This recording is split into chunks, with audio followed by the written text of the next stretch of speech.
Welcome back to the Tapes Archive podcast, where we release interviews that have never been heard before. In this episode, we have the Little Bastard, a.k.a. John Mellencamp. At the time of this interview in 1991, Mellencamp was 40 years old and out on a radio tour promoting his 9th album, Whenever We Wanted. In the interview, John talks about his creative process with the new record, how he's given up on trying to save the world, what it was like directing his first and probably his last movie, and he gives us his observations on a friend who's a big fan of Ronald Reagan's. As always, we have music critic Mark Allen at the helm conducting the interview. If you'd like to support the show, please like, follow, and subscribe to us on Facebook, YouTube, Twitter, and Instagram. There, we post other content and information not available on the podcast.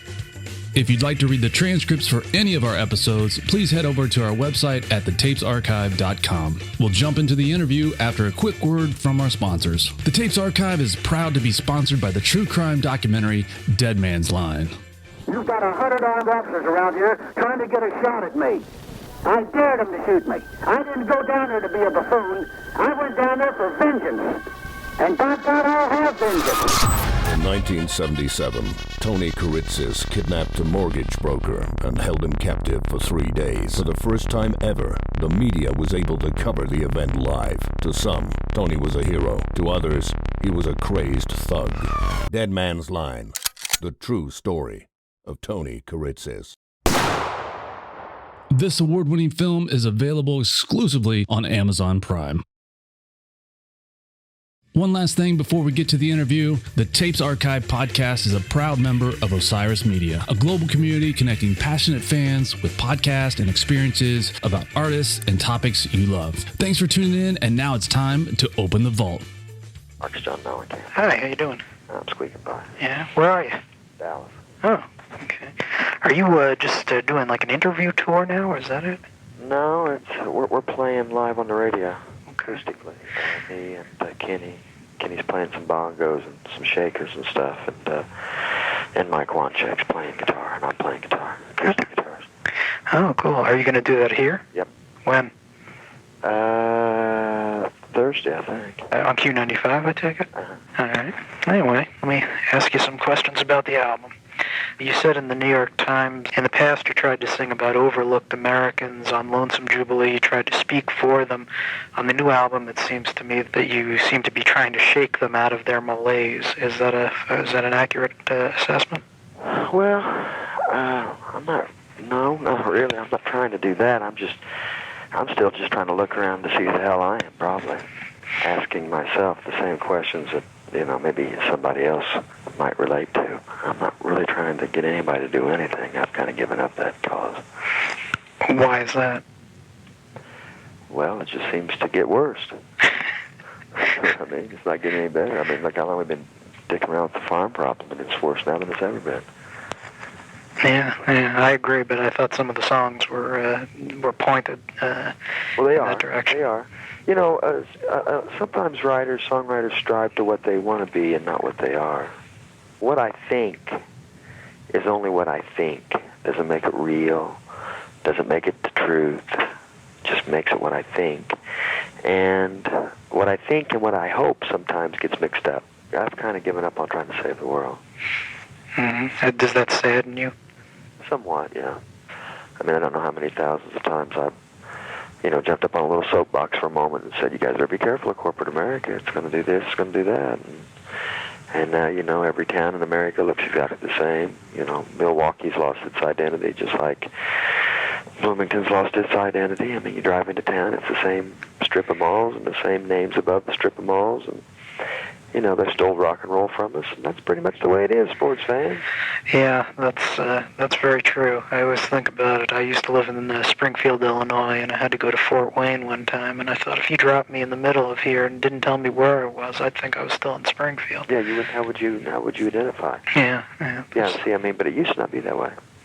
Every town had its own little signature, had its own little, man, we got the best fucking hamburgers in the world right down the street here.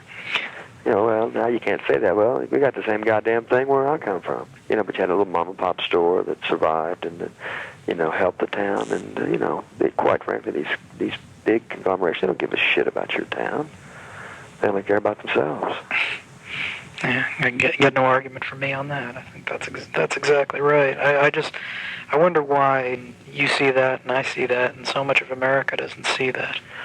Well, I think that they see it too, you know. I just think that they just feel helpless, and quite honestly, they have phone bills to pay. You know, I don't even know who said it. Keep the masses worried with small things and conquer the world. Keep us busy with nothing, and then we can get on with business. You know, but that's the biggest fear for me, is that everybody talks about how great it would be if we have a global community. Fuck that. We have a global community. Guys like me and you just are not going to count. Talk about being pawns in a game. We will be less than pawns. It won't even matter. Well, it just seems to be harder and harder to do things. You know, I mean, I talked to some musicians who say, you know, Graham Nash, I asked him if he thought that we could still change the world, and he said very definitely, but I don't see it. You know, I don't think we can do well, it. Those guys, you know, sometimes they say those things because they feel like that's what you want to hear. Yeah. Well, they lie.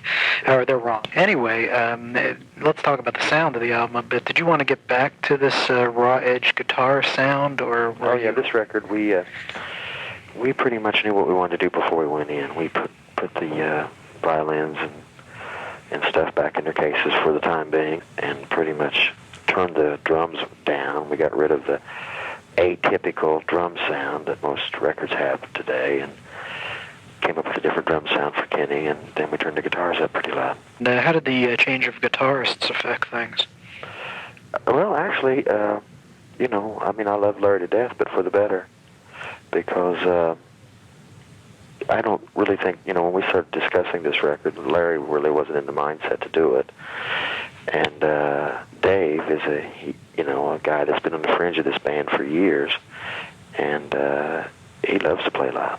Is it strange for you to be on stage with a different guitarist? Yeah, it's a little strange. I've always, you know, Larry and I have been on stage together for years and years and years, but, you know, Dave's a real good guitar player, but, you know, Larry knew a lot of nuances, that things that I needed on stage that he provided that Dave just doesn't do, but, you know, I'm a big boy. I can find other ways of getting through it. But yeah, it is weird. A couple other things on this, and then I'd like to go through the songs and talk about them individually. You actually, this is the first time you've reclaimed your name, right? I mean, yeah. Completely. Mm-hmm. Are you glad about that? Well, it just seems like something long overdue. You know, it was silly to start with, and after 15 years, it just got downright stupid. Are you finding that people are accepting of that and understanding it, or are you finding that people are still referring to you as John Cougar Mellencamp? Oh, I don't really care what it doesn't bother me. They can call me anything they want. Mm-hmm. I probably do. But, no, it's just for me. You know, it's not for anybody else. Mm-hmm. I don't care if the DJ calls me Johnny Cougar or John Mellencamp or whatever he wants. See, it's just for me. It's just a personal thing. Mm-hmm. It doesn't really have much to do with the general public. Matter of fact, I would imagine it's confusing to them. Anyway, how about your thoughts about turning 40? I don't mind. At least I don't think I do. You know, sometimes guys get these weird things in their head and they do mind, you know, but I don't really mind. I wouldn't be 18 again if you paid me cash money. Really? No, hell no, I don't want to be 18 again. God damn. Is there another age you'd rather be? No, I like being age hand. You know, a few years ago, I mean, one thing I know is that the older you get, the less you know. But when I was like 30, hell, I knew everything. You couldn't tell me nothing. And I really thought I was like different. And then I find out, you know, hell, I ain't no different than anybody else. Just the same old guy, you know, so another guy with brown hair and blue eyes trying to make a living. On the songs, let's see. Well, we'll start out. We'll go from the beginning. Love and Happiness. Most likely, the people you refer to in the last verse, who sell arms and run dope, are not the people that your music reaches. Are you hoping that the people that you do reach will rise up against those people and everything else that's going wrong? Well, I think that's an awful lofty ambition for a rock song. You know what I'm saying?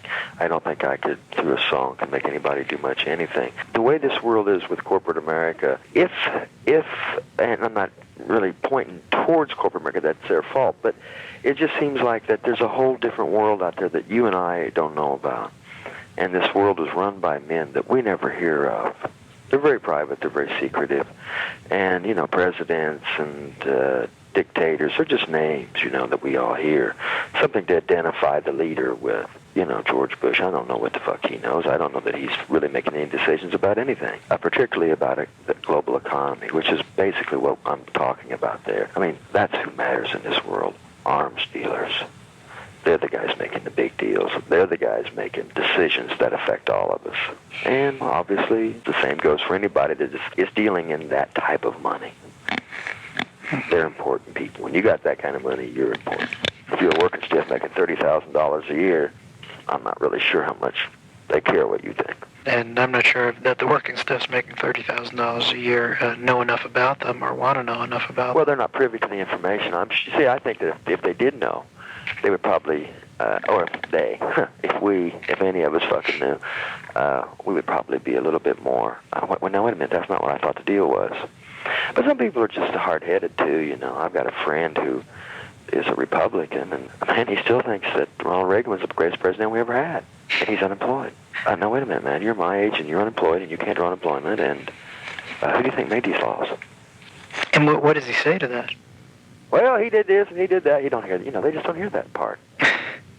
Man hears what he wants to hear and disregards the rest. Yeah. That's amazing. You think that those would be the people who'd be the most bitter? Well, yeah. I mean, if it was me, I'd be pissed off. Right. I mean, for all practical purposes, if I was a good businessman, I would have really liked the 80s for that reason only, because, I make enough money that it really helped me out. But I just, fuck that. But it's interesting because you're doing well and you're pissed off. This guy's unemployed and he's all right. I mean, he doesn't care. No, it's kind of funny. I mean, I think it's weird. The 80s were not a time of rebellion. We had a grandfather for president, and we all wanted to behave accordingly or something. I don't know. Okay.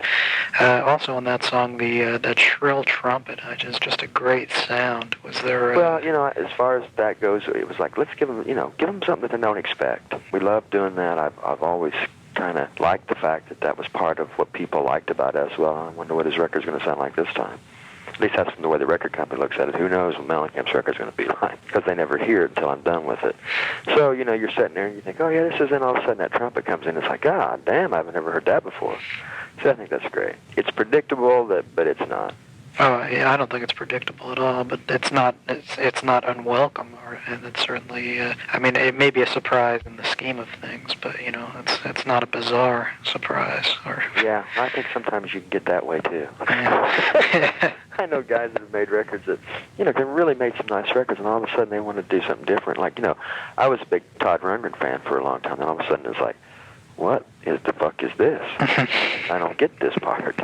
You can't get so far out there that nobody gets it but you. Yeah. All right. Now more than ever, among the many things that you're talking about in there, I was wondering if this was a bit of a plea for some more intelligent political songwriting. Well, not so much even that. That's kind of it. But it's just like, when people divide anything, like the way rock and roll is divided now. On one hand, you've got groups that are saying, some heavy metal groups are like, talking about very over-the-top weird things.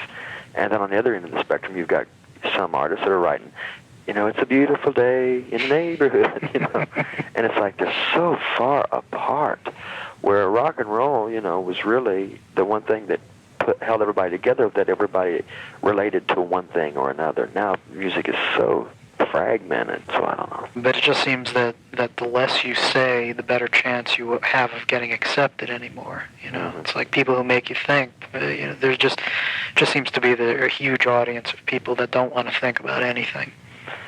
Well, we're kind of programming people to be that way. When I was a kid, you'd watch a movie and you'd have to listen and get involved in the movie. Movies just aren't that way anymore. It's like Terminator 2. All you have to do is just kind of pay attention and watch. Oh my God, the good guys and the bad guys are very well identified for us. Mm-hmm. Kind of like those old spaghetti cowboy movies. One guy's got a white hat on, one guy's got a black hat on. Okay, I got it. I can understand that. Melodically, does that song Now More Than Ever sound a bit to you like Pink Houses? That's been said to me, and if it does, well, that's good. Yeah. I think that's great. It doesn't bother me. I mean, the fact that that song was written, Pink House was written in '83, So, I mean, how many records have you heard by guys that made many records as me that every fucking song sounds the same? So if I have one that kind of sounds that way, that's all right with me. I mean, considering, I've written hundreds of songs since, and all these records really ultimately finally come from me and how I feel, and it's the same band, so I don't think every now and again it's not so bad to hit on something that might be familiar. Okay. I ain't ever satisfied, and my question is why? Well, I think that for me the creation is the fun part. The product of the creation never was that important to me. It's like when I paint. I don't care if the paintings even turn out. Doesn't matter to me what the paintings look like. But I had fun painting, and it took me someplace, and maybe I learned something by the process of painting or writing songs or what the hell ever I'm doing, directing a movie, whatever it is. I'm learning something for it. If the fucking movie turns out great, if it doesn't, well, that's okay too. I at least had the opportunity and the experience of doing it. I did it. I like the fact that I have written. How about the lyric in that song, I've got 7 of everything and more in the till? Yeah. It's supposed to be funny. Okay. It's supposed to be funny. It's kind of like, it doesn't matter how much you get. Do you remember in Key Largo, that movie? Mm-hmm. And he's standing there and he's going, and Humphrey Bogart's going to, what's his name, Edward G. Robinson. He's going, well, when will you get enough, fat man? I don't know. You can never get enough, can you? Well, I guess not. When will you be finished? Well, maybe never. That's right. You'll never be happy, will you? I guess I won't. It's a great scene. Yeah. But that's the way people are. And that's the way I am. I wondered if when you're saying that, 2 songs after saying, for your young couple today, forget buying a house, if that's like, I realize that you meant this as a joke or as, to be funny, but I wonder if it will be interpreted as kind of thumbing your nose at people. No, I wouldn't think so. I think if you think that, I think you're thinking too much. I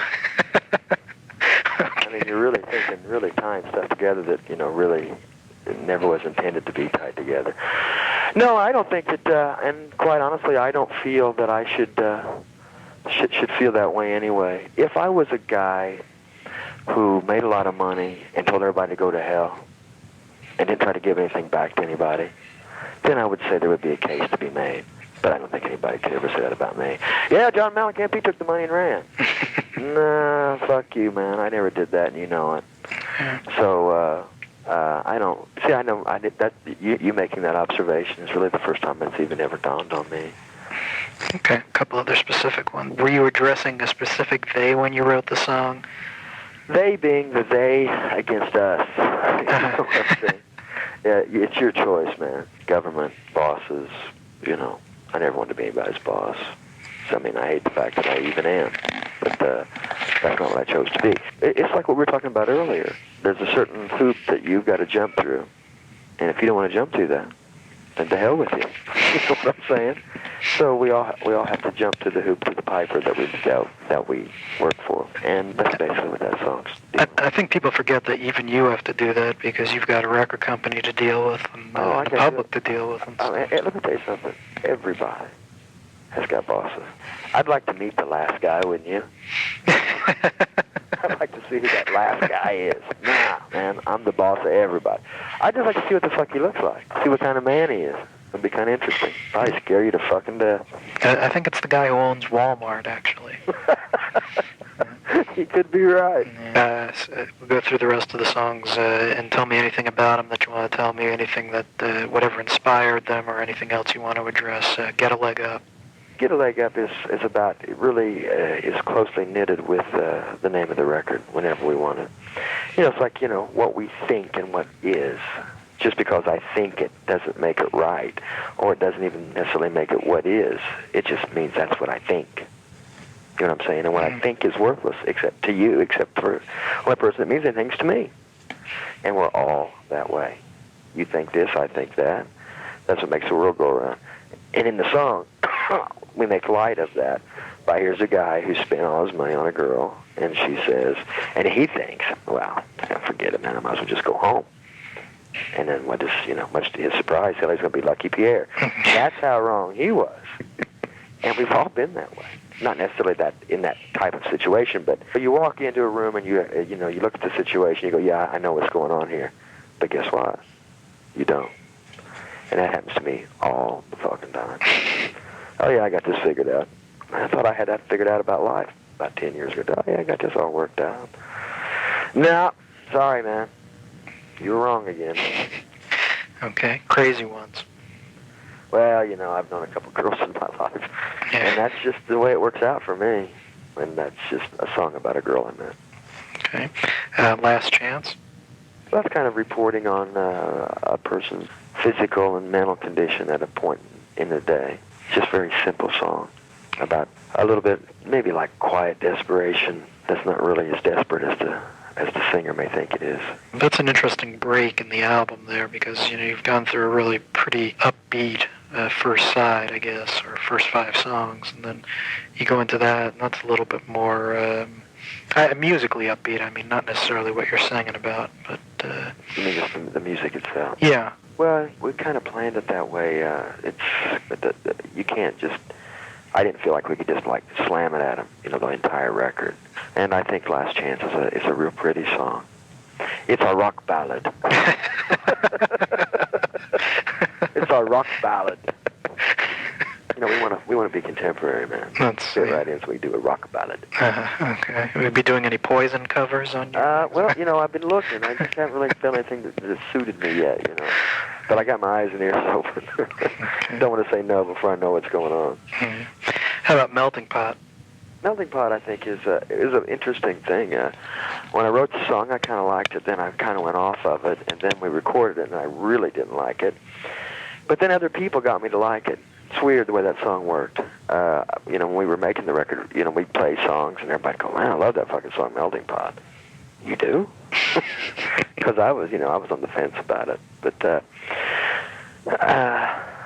it's kind of like sometimes these songs sound like a man who has sat quietly for a while, and then all of a sudden just says, hey, this is what's on my mind. You asked me. You asked for it. You taught me how to read. Now you're going to pay for it. And let's see, what else do we have here? The title song. That's pretty much about decision-making and excesses, and maybe even approaching what Big Daddy kind of talked about. There was a line on the song Big Daddy that said, when you live for yourself, it's hard on everyone. And this song is maybe akin to that a little bit. Yeah, that's a very true line, too. And the last song again tonight? Well, if there's a pop song on the record, I think that's it. I like the last line, you know. He says, well, I'm probably just making a fool of myself again tonight. I think that's... And besides, it's kind of a light song to end the record with, you know. So I wrote that song in South Carolina. But funny, some songs you remember where you wrote them. Sometimes you don't even know. Did I write that? When did I write that? Why do you remember that? I don't know. It's fucking weird. I have no idea. You know, so I'm like a lightning rod. I mean, I know you've heard this 1,000 times, but when you're a young writer and you know, these songs are just out there for anybody to grab. I mean, you can grab them, I can grab them. They're just whoever, if you want to, you know, they're just out there. And when you're a young songwriter, it's like grabbing apples off a tree. You grab the ones that aren't so ripe, and you try to make them work for you. Because I've really grabbed some shit songs in my life and tried to make them work for me. But the older you get, and the more songs you write, you grab one that's still green, you just throw it back, and you don't really work with it. Does this sound weird to you? No, I think it's making sense. You can imagine that. But you know, I've been writing songs for a long time, and if I start writing a song that's not working out for me now, I just abandon it. Where I would used to like, oh, this is a good idea, I got to finish this, and kind of force shit to happen that maybe shouldn't happen. But on this record, I never did that. If a song was happening, then I would finish it. If it wasn't, I would abandon it. Okay, well, that was a good idea, but it just didn't work out. What's the plans for a tour? We start January 4th in Savannah, Georgia. There's some discussion here. I've heard a lot of rumors about 5 days at Market Square Arena. Is this correct? Oh, I don't know about how many days there are, but we're definitely going to play there. It just depends how many people want to see us, I guess. Yeah. Is it before you go out on the tour? No. It's during the tour. It's during the tour. Okay, so this won't happen until next year. Then. Right. You know, I mean, there was, you know, people were saying, well, why don't you just play the Dome? And it's like, nah, forget that. Yeah. I don't want to play that yet. You know, I don't want to do that to people. Yeah, that's a pretty nasty place to see a concert. I don't know if I'm ready for that yet.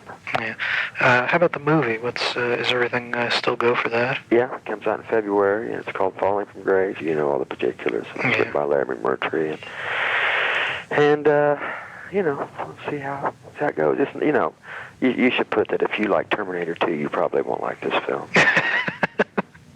Uh-oh. This film is very, slow, and it's an old American type of movie where people are talking and you've got to pay attention, and it's something you got to throw yourself into as a viewer, as opposed to sitting there like Terminator 2, just sit there and go, wow, man, that's cool. It's not like that. It's more literature in the movie, and like Larry's in it. Larry's fucking great in the movie. There's the guy you should ask about his movie career, because I bet you gets a lot of offers from this movie because he's so good in it. Are you getting major distribution on this and everything? Yeah, distributed by Columbia. Columbia, okay. Yeah, Columbia Pictures. So that's pretty good. Now, this has been done for a while, though, right? Yeah, the film's been done. Well, not really done. Hell, we're still working on it as time goes by. I mean, people have the illusion that once a film is shot that it's over. Fuck. Editing goes on forever. I mean, actually, we didn't really finish editing the movie till about 3 months ago. And we still, as short as like 2 weeks ago, we're changing things. Film editing is never done. It's only abandoned. Well, we could change that. Yeah, let's go ahead and change that. Well, I didn't like the way it worked. Put it back. So it's just like, it's an ongoing thing. Did you find that much more aggravating than being in the studio and recording an album? Well, yeah, absolutely. Making this film for me was kind of like riding a bike. I never learned how to ride a bike. I never knew when I was going to fall over. I didn't have anything to base it on. I had never done it before, so I didn't know when I was getting near the edge of doing something wrong, or when it was going right, or if this is the way it was supposed to be or not supposed to be. I mean, quite frankly, as I was making it, I didn't care. People would go, well, John, the way you should do it, I don't give a fuck the way you guys did it, in Hollywood. If I wanted to do that, I would have made Terminator. Let's try to tell a story, because most stories are the same story, right? Let's tell a story, but try to tell it a little differently, and with a little different camera moves and different camera angles and a little different slant on the personality of the person. And like I said, it doesn't matter how the movie turns out. It doesn't matter if millions of people come and see it. That's not why this film was made. This film was made for one reason. That was for really because I wanted to have the experience of making a film. And I wanted to see what it was like. And if people like it, great.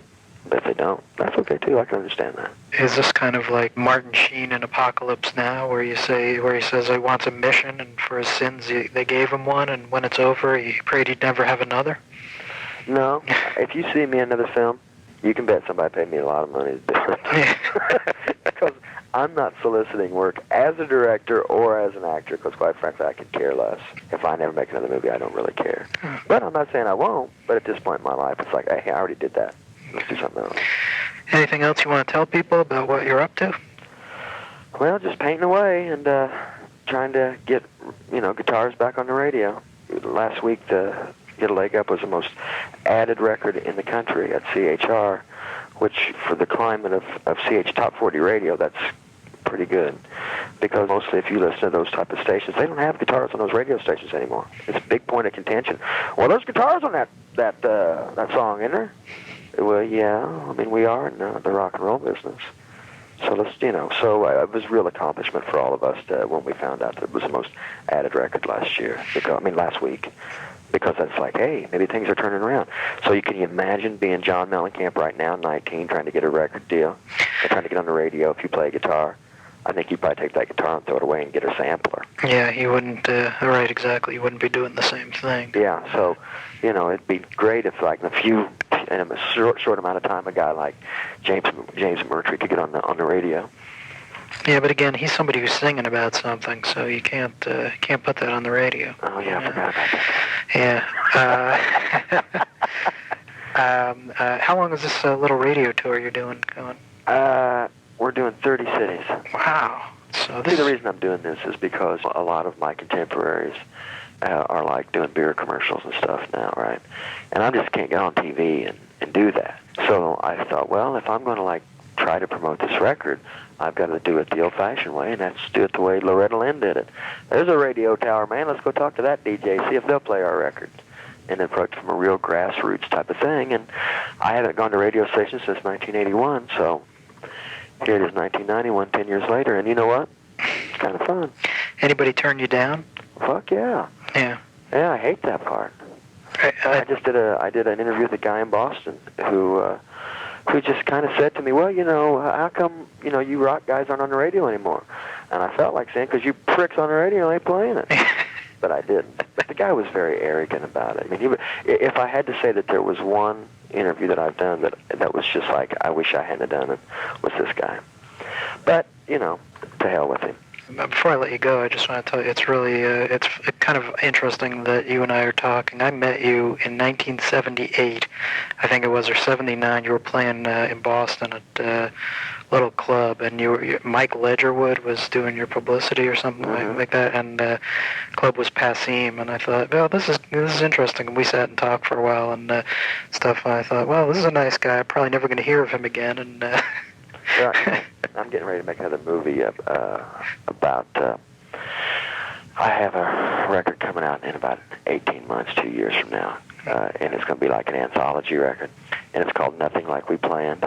The very first review that was ever written about me in Rolling Stone, the byline to the thing was, "What a divine find this will be in 1984." So we're going to interview the guy that wrote that. Uh-huh. Oh, that's pretty cool. Yeah. So, that's what we're going to try to do with this film is make fun of John Mellencamp and, like the name, Nothing Like We Planned. Nothing ever worked out like we thought it would. But it worked out okay. Yeah, it worked out real well. With no plan, it worked out better than our plan. But we're going to tell the truth on ourselves. We're going to tell the truth on the music business. We've got footage of me, 16, 17 years ago. Mm-hmm. Going to radio stations, live performances in bars. And we're going to put all that stuff together and put it out as a movie and see what happens.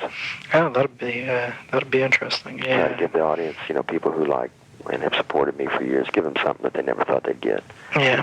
And the last thing I want to ask you is, you think there's a hope that you and I will that I will ever get a chance to sit down and talk with you a longer, more in-depth interview in person? Sure. I don't know why not.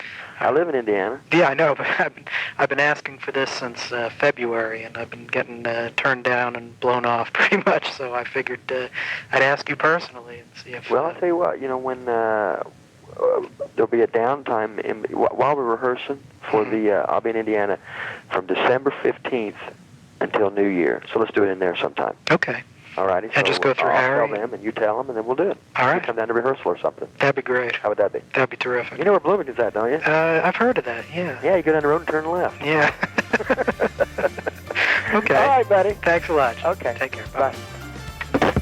Hey, thanks for listening to the Tapes Archive podcast. Please remember you can always find more information about the show and the individual episodes at our website, thetapesarchive.com. Until next time, the vault is closed.